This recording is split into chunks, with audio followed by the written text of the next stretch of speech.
What finally made you snap? The slap.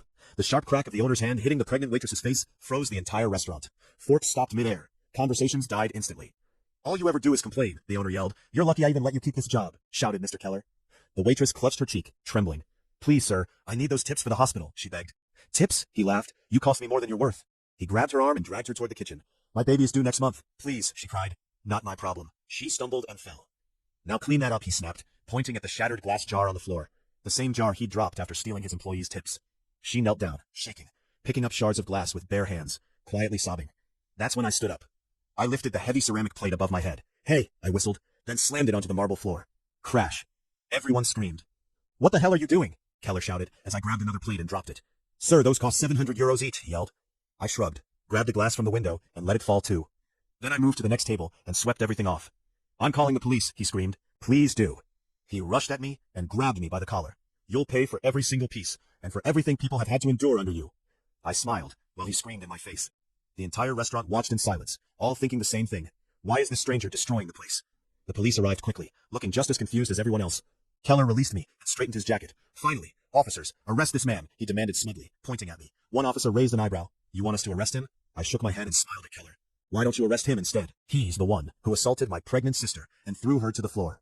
His face went pale. And you've stolen 6 months of tips from 17 employees, I continued.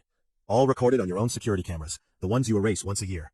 He stepped back. Fear filled his eyes. We also have clear evidence of physical and verbal abuse, blackmail, fraud, and extortion. His mouth opened, searching for a defense. You're bluffing, he muttered.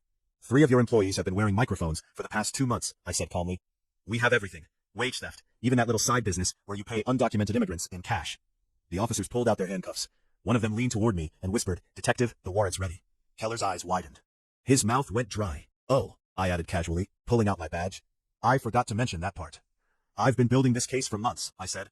But when you made my sister come home crying every night, and then you slapped her, you made it personal. Very personal. So instead of a quiet arrest at your house, I finished, you get this. But Keller wasn't done. He suddenly lunged toward my sister and stomped on her stomach, then ran toward the kitchen, heading for the back exit. She gasped, collapsing to the floor, clutching her belly. The officers chased him into the alley while I rushed my sister to the hospital. 6 hours in the waiting room. The longest 6 hours of my life. The baby came early, but she's stable, the doctor finally said. Your sister is strong. When I entered the room, Emily was holding my tiny niece in her arms.